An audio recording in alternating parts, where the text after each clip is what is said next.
Pokemon White, it's hella tight.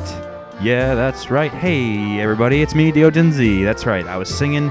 And on today's episode, we have to go east for my darling Makamo and investigate this abandoned dump site. Or broken down building, factory, whatever you want to call it. Anyway, Makamo and her loving self gave us HMO1, and that contained cut. And Belle, being the bitch she is, basically just used us to get through.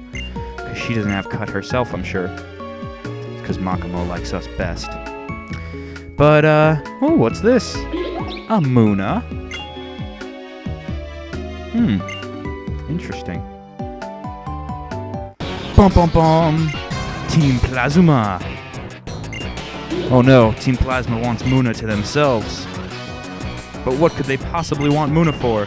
What power does this floral pattern Pokemon possess? Well, it turns out it possesses some great power. Powers of the dream world. What are they doing?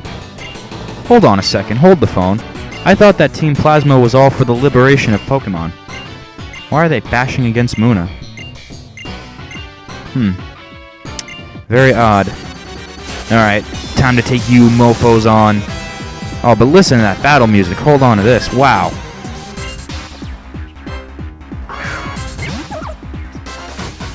Oh, hell yeah. Loving this music.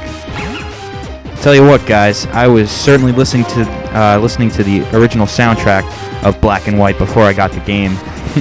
Going on YouTube, staying up like endless hours of the night, just constantly repeating the soundtrack. That's another thing that I really, really love about this game is the music. I definitely like it a lot more than Diamond and Pearl, and the only reason I keep going back to those games comparative-wise is because they were the latest generation of Pokemon. But, yeah, I thought that Diamond and Pearl's music was, I don't know, it was blasé to me. I really like this, though. And we have epic victory music! What are they supposed to be, though? Like, knights in shining armor? Alright, we'll take you on too. Plasma! Yeah, see, look at that. It's like they got a whole chainmail suit on and everything. Alright, well, your Choroneko will be no match for my Woot. Tazar the Woot! I said Tazar, not Lazar. Alright. Yeah, so Team Plasma's here to try and take this Muna because it possesses the power to transport Pokemon and people into the Dream World. Now, the Dream World is pretty cool. The Dream World is, at least for us in real life, ties into the internet. And I provided a link below, and there he goes, hitting that freaking Muna again. I'm gonna slap him across the face. Oh, wait a sec, what? Who are you? Wait a second. There's two of you? What? What are you doing with your teleportation? Who is this guy? Oh, wasn't this the mofo who was giving that speech? I guess they got reprimanded. And that right there is a Musharna. That's the evolved form of Muna. So very interesting. It seems like that Team Plasma gang has run off, scared by their leader. And for our valiant victory, they gave us some kind of item. Makamo's very pleased with us, so of course that pleases me. This is just what I needed! Now, as I mentioned in the previous episodes, Makamo works on the Dream World and the Sea Gear. Now, we'll be able to go back into town and get the Sea Gear, but first off, I want to catch myself a Muna. Yes, this Pokemon possesses the power to go into the Dream World, and what that means is you can send a Pokemon from your box into the Dream World, and where it's sent is into a digital world over the internet. Now, there are some pretty cool videos out there displaying how the Sea Gear works, And I'm not sure if the Seagear website or the Dreamworld website is fully working, but I will link you guys up to it. It's a Japanese site, and if I can manage to use it on my own, I'll try and post videos. But basically, you can do a lot of cool things in the Dreamworld. You can meet up with Pokemon that aren't in the Isu Pokedex, so you'll be seeing Pokemon from Kanto, Johto, and Hoenn. And these Pokemon are also very unique, too, because they'll possess abilities that are only obtainable in the Dreamworld. And now we have Munna. And as I said, I'm going to nickname all my Pokemon, and I'm going to call this one Indra. If anybody knows what Indra is, you're awesome, and I love you. Anyway, if you don't know, that's cool. There's always the Googles. Indra, I-N-D-R-A. Yeah, so you can get some pretty cool Pokemon in the Dreamworld. Basically, you meet up with them and become friends with them in the Dreamworld as your Pokemon from your box, and then you get to battle them later and transfer them from your game. I think this is really awesome because now it's incorporating the entire World Wide Web into your Pokemon experience. But wait, that's not all. That's right, you can customize the house that you live in. Of course, you can grow any berries you want. You can gain new wallpapers for your Pokemon box. And here's something pretty cool. First time ever done in a Pokemon game. Actually, I think it's the first time ever done in a Nintendo game. Is you can download new music for the Pokemon Musical. Now, we'll probably be looking at the Pokemon Musical later on. But basically, you're having DLC for your Pokemon game. And get this, it's all completely 100% free.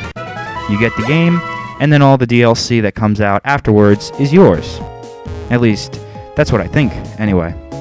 They haven't announced any prices or anything, and I really don't see them to give you a reason to have prices, because I'll tell you what, Pokemon Musical as a standalone minigame is not worth buying songs for. But to have DLC available for free over Wi-Fi, I think that's pretty cool. So that's the extent of the Dreamworld. Now, the Seagear is something completely different, and the Seagear is pretty cool too. And I can't really display many features of the Seagear just quite yet, because it requires me to have people with the physical cartridge of the game, and I cannot believe how many freaking wild Pokemon we're running into. That's one thing I gotta say is, Pokemon Black and White, they really seem to ramp it up with the wild Pokemon encounters. I don't know why, but just like at every footstep, I'm encountering wild Pokemon. Not that I'm complaining though, because my Woot personally needs the experience points. The more he gains, the better off he is. Actually, I think he's close to learning a move, if I'm not mistaken. Oh, let's see. What are you gonna learn, Woot? Woot gained a level, and he learned a move. Let's see what that move is. I believe it's Bite.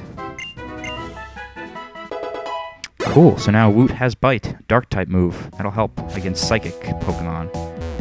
Although I haven't seen many Psychic Pokemon yet, just the Munna and the Musharna, but we didn't get to fight the Musharna. Yeah, so what was I saying? Seagear. Yes, pretty awesome feature.